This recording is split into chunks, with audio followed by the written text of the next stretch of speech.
tutto, cucina, bagno, credenze, divano. Io abito al primo piano, ho mio papà al piano terra, siamo andati dentro, secondo me erano 4 personaggi, 2 sopra, 2 sotto, secondo le telecamere che ho visto qua dei vicini che sono riusciti a inquadrare 4 loschi figuri. Ladri scatenati a Galliera e non solo, molte abitazioni sono state prese di mira da una banda composta da 4 persone, più il cosiddetto palo ad aspettare in strada con il motore acceso.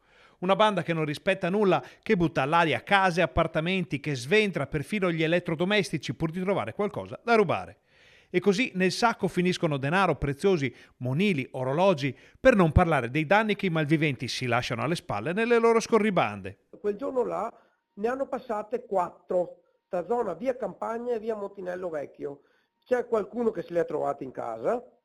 Io per fortuna, la figlia più piccola era venuta via proprio alle 18 e per fortuna non era in casa.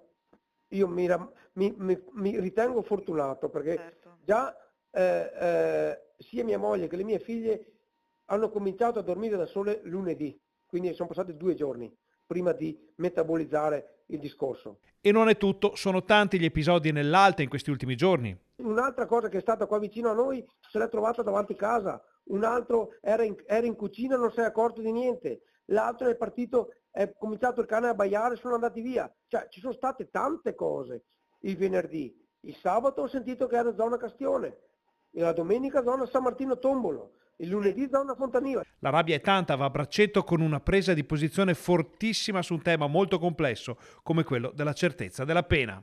Non si riesce a avere una certezza della pena per queste cose qua.